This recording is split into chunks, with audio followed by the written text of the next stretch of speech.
Hello, everyone, and welcome to the Dorsey Wright podcast for this Tuesday, January 19th.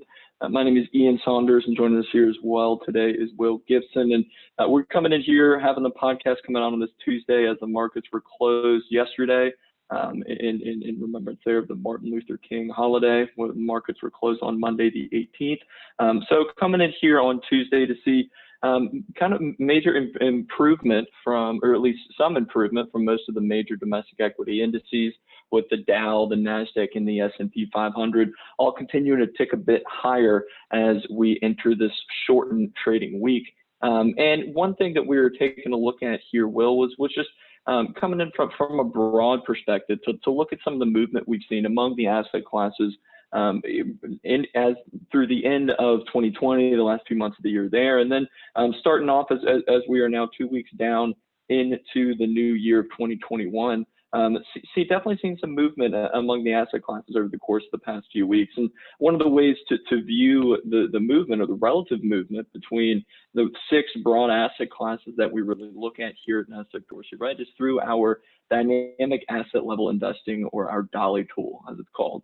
For those of you who may not be as familiar, the Dolly tool is the way for us to take the 6 broad asset classes: domestic equities, international equities, commodities, fixed income, cash, and currencies, and compare them against one another on a relative strength basis to see which asset class you want to have more of your money in, frankly. And in coming in and looking at those rankings, I mean, these are rankings that we don't typically see change all that often, and so they tend to be pretty significant moves when they do change. We haven't seen many changes to the top end of these rankings over the course of the past few months. Obviously, the more kind of risk-on oriented areas of the market, domestic equities and international equities, really picked up the pace in the second half of 2020 from a relative strength perspective to move back into those top 1 and 2 spots, respectively. And we saw those areas, each of those areas, continue to kind of improve from a relative strength perspective as we headed towards the end of last year, and have remained pretty consistent as we started off the new year here. Domestic equities currently sitting up at the top of that broad asset class breakdown with 328 relative strength buy signals, followed by international equities in second place with 260 buy signals. The domestic equity side of the coin had really, as I touched on there, has remained pretty consistent over the course of the past several weeks, moving up to that high buy signal positioning over 320 signals, and maintaining that positioning for most of the past several weeks, going on a couple months at this point. International equities have seen a little bit more recent improvement. International equities started off the month of December, actually ended the month of November, rather, just below the 200 buy signal count at 199, and picked up rapidly over the course of the last month of last year to bring it to a buy signal count by the end of the year, 238 buy signals. So one of the most improved asset classes that we saw over the course of the last few weeks of the year, and that improvement we saw carried over into the first few trading days of January of this year. The asset classes continued to gain strength from a buy signal perspective, and then cooled off over the course of the past few trading days, the past week or so. They're right around that 260 mark. So firmly in that second position for international equities. The areas of the emerging market areas have really been kind of the bellwether over the course of the past few weeks, continuing to lead that asset class higher, and will definitely be a place to continue to monitor here as we move through the rest of 2021. But one area that we did want to spend a little bit more time on here today for this podcast was commodities. Commodities as an asset class was out of favor throughout much of 2020. Saw that asset class fall significantly out of favor with the COVID-induced drawdown that we saw there in the market earlier in the year. And then it continued to lag the other kind of risk-on areas from a relative strength perspective, really until the last few weeks of the year. We saw the asset class move up from a buy signal tally at the end of November of only around 130, and then continue to pick up several more signals each week, bringing it to its current position there at 176 relative strength buy signals within the Dolly tool. So significantly further away from international equities, but also significantly further away now from the fixed income asset class, which has continued to lose relative strength signals as kind of treasury yields continue to tick higher, bonds continue to weaken from a relative strength perspective. We've seen that fixed income asset class lose strength from a relative strength buy signal perspective in this Dolly tool. And commodities has benefited from a lot of those relative strength relationships, improving to its current buy signal tally. They're firmly in that third ranked position at 176 buy signals there. And in looking underneath the hood at different areas within commodities that we've seen improve, really, I mean, going back to that conversation that we tend to continue to circle back to in looking at a lot of the improvement across many of the asset classes, the idea of breadth. Many areas are showing improvement that we see there within commodities. And some areas that might not be as necessarily in favor from an absolute perspective, but have shown some pretty significant performance improvement. And one of those being natural gas. I believe we had a piece in the report on that last week that we've seen the natural gas space continue to tick up, moving from a low there, or a relative low there in December of last year, down at 225, and then shooting straight up into column X's, rallying back up to return to a buy signal at 285 before cooling off a bit over the course of the past few days. But definitely been some interesting areas in this space, and then in some other areas as well that have continued to show advancements both from an absolute and from a relative strength perspective. Yeah, Ian, I agree, and I think you made some great points there. A few I just want to broadly echo is that yeah, you're certainly seeing that risk on tilt in different places of the market and different indicators on our platform. And then furthermore, to your point again, you're seeing a lot of breadth, whether it's domestic equities, international, even on the commodities front. As we're talking now, we were talking a lot about energy previously, base metals, precious metals later, end of summer last year. So different spaces in commodities have definitely taken their turn. But kind of starting with natural gas here, Ian, and this is something that we were talking about before we hopped on today. We did see that resurgence, back to give a point figure buy signal by technicality as that column of X's exceeded a previous top and has since cooled off a bit to the middle of its trading band. But aesthetically, if I may use that word, or visually, Ian, what we were talking about is natural gas thus far has gotten maybe a good bounce, if you will. There's been a brief imbalance in supply and demand. I know I was reading about Asian markets, particularly high demand right now. Winter is apparently much, much colder at the moment than usual. So you're seeing some more demand for heating for businesses and individual households. Um, so we do see that supply demand imbalance perhaps momentarily for a position like this, not to say that it can't continue higher, but I think a different story which we can articulate this with is with the base metals group. So when we look at base metals, visually, we're going to see a much different picture. If you're following online or looking at the chart of copper, we're going to be looking at the default here, and we see 5 consecutive buy signals, most recently pulling back from a multi-year high back down to 356. So the story is a sustained demand or a sustained period of trend following higher in the case of copper. And also, if you're familiar with copper, there's some more thematic things in that camp known as Dr. Copper, a market adage, and oftentimes seen as a leading indicator as it's used in a lot of manufacturing and production, perhaps a signal of economic uptick in activity.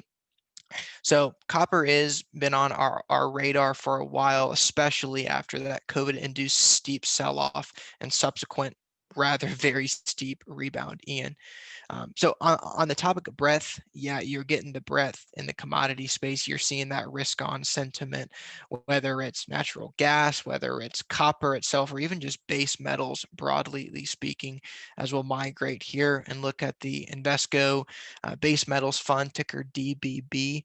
That also returned to a buy signal as of late in 2020, re-entered a positive trend and is now just above the middle of its trading band, also showing sustained strength broadly for the base metals group as well. And I do want to make a mention that we have a commodities model on our platform actually, and that model right now is holding base metals and energy. So two, if you will, kind of hot areas within the commodities group, both of which I would say are very much lenient towards an economic reopening or epicenter play, if you will, that was often used throughout 2020. Base metals for the reason that I just mentioned for copper, and then energy perhaps related to oil, an uptick in travel, a uptick in demand on that regard as the economy continues to reopen. So Ian, again, risk on, as I said, broadly, as a class, even within commodities here, a lot going on and no shortage of participation either. Yeah, absolutely, Will. I mean, and that risk on sentiment is something that we feel displayed really across most areas of global markets, and not just kind of specifically pertaining to small caps. As we both touched on there, that can continue to circle back to that idea of breadth, right? Looking at areas of improvement. And if we kind of pivot back to the domestic equity space, we've definitely seen some of the movement over the course of the past couple of weeks at the beginning of this year lead to some strength changes at the top end of some of the relative strength breakdowns that we have in the Dolly tool. If for those that are following along, we're looking at the overview of the Dolly rankings there, and we have those 6 broad asset class ranks as we touched on there initially. But then within each asset class, we also have kind of breakdowns of the different areas within each asset class. And for domestic equities, we have a breakdown for both the domestic equity sector perspective as well as the domestic equity size and style breakdown. And in looking at the sector breakdown, we did see that consumer cyclical overtook the technology sector over the course of the past week, moving up to be the top ranked sector from our Dolly domestic equity sector breakdown, with 200 buy signals beating technology at 195. So those 2 sectors are still far and away the top 2 sectors, basic materials being that third ranked sector at 162. So it's not necessarily to say that technology has really fallen out of bed. We definitely have seen some areas within the technology space decline a bit from a strength perspective, but consumer cyclical has really been one of the kind of the major winners over the course of the past few weeks and months, honestly, and then moving up in that top ranked position is certainly deserved based upon its performance over the course of the past few weeks. We did have a little bit longer of a piece in there in the daily equity report from Friday. So for those of you that are subscribers to our research platform, definitely be sure to check out that piece that takes a real deeper dive there into what we're seeing in some areas of strength that we're seeing there within the consumer cyclical space. But looking at domestic equities again, kind of from a different perspective, looking at the size and style breakdown, one thing that we've continued to hit on in the research and in the media content that we've had over the course of the past few weeks has been the improvement of small cap. We saw small cap growth move into to be the top ranked size and style box there towards the end of last year, and with the movement over the first couple of weeks of 2021, we now have small cap blend overtook the large cap growth space to now be ranked 3rd in that out of the 9 different size and style boxes in that Dolly size and style breakdown. So you have small cap growth at number 1, mid cap growth at number 2, and now small cap blend sitting there at number 3. So definitely going to be some areas of the large cap space that are going to still be strong, and some others that aren't, that we'll get into here in just a sec. But I mean, really, that small cap improvement is something we've seen has led to some changes in some of our models that we have on the platform, and definitely seen some significant improvement from many of the different breakdowns within that small cap space. One thing to note for those that are kind of following along on the platform, you do know that you can click on any of these breakdowns to get at some individual examples of maybe some small cap blend or small cap growth funds. Definitely be sure to keep an eye out for those overbought, oversold readings. The significant improvement from many of these areas has led some of them into be up on pretty significant stems, potentially in overbought territory. So definitely be sure to check those out if you're looking for any kind of individual ideas. But nonetheless, we've seen that improvement has been pretty consistent over the course of the past few weeks, and will definitely be an area to keep an eye out as we head through the year here. Another area that we're continuing to monitor that is definitely going to be worthwhile to continue to keep an eye on is the really kind of the lack of improvement, or the negative movement from some of the major big players that we see in the domestic equity space on the large cap front, that have been kind of the market bellwethers throughout most of the course of the past few years, honestly. One of those in coming in and looking at Facebook, we saw Facebook move significantly higher in kind of midway through last year, in August, topping out to reach its all-time high at 304, and then really didn't show that much more improvement after that point. Moved kind of largely sideways, fell off a little bit there in October, fell from that 304 point down to a low at 248 by the end of September, and then continue to kind of move mainly sideways throughout the course of the next few months towards the end of the year here. The beginning of 2021 has seen Facebook fall a little bit further south. It declined to a 2 out of 5 from our technical attribute scoring system. So 0 being the worst, 5 being the best. Facebook did move to a 2 for 5er back in November, and has continued to move a bit further south to now match that support level that we got to back down there in September, sitting down there at a low of 248 that we're currently sitting at there on its default point and figure chart. So movement actually this morning, this Tuesday morning, has led to a little bit of a rebound from Facebook, currently sitting at price levels around 258. So we'll see if that support level holds there at 248, but it does seem to be a pretty significant support level. And it's also, Will, bumping right up against that longer term bullish support line that has been in place there since April. Yeah, Ian, good points there, and it almost seems strange talking about this, especially as through 2020, as you kind of coined these bellwether names that by and large held a lot of the cap weighted indices above water for parts of the year. And Ian, this chart reminds me of also another name that we were looking at Amazon as well. That was another stock that, again, big bellwether, big participant, big leader, big player in a lot of cap weighted indices. This is another name that has really flagged again, kind of late September of 2020. You hit your high, has since pulled back and stayed very range bound.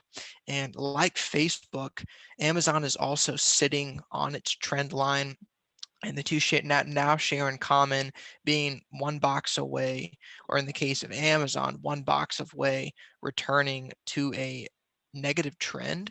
And for Amazon, should that occur, which would happen at 30.72, if that would occur, that would be the first time Amazon would be in a technical negative trend in pretty much over 5 years, or almost 5 years. So that is really something to monitor. Again, like I said, these were big players and still are in a lot of these cap weighted ETFs. And you can see that now a little bit if you're comparing an equal weighted versus a cap weighted security. And you may see some of those sector performances or sector holdings begin to drift a little bit just because of the lagging performance from some of the mega caps. So in the case of Amazon, we still are a 3 attribute security. So 0 being the worst, 5 being the best. Generally acceptables are 3s, 4s, and 5s. Amazon is still holding onto that 3 attribute rating. I mentioned it is one box away from a negative trend, which could demote it and would demote it to a weak attribute at 2. And apart from that, though, you're sitting on 3 consecutive buy signals right now. So not a really compelling picture in the near term. You have negative weekly and monthly momentum, both on the near side, and we're not heavily oversold at the moment, Ian. So really interesting picture to see some names like this not participating and leading the market to new highs like the other areas that we have previously talked about. But all that said, Ian, no shortage of things to talk about for you and I. Thank you for having me on this week, per usual.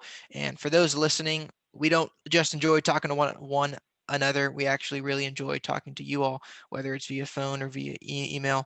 So don't hesitate to reach out to us. And that said, thanks for listening, and we'll talk to you soon.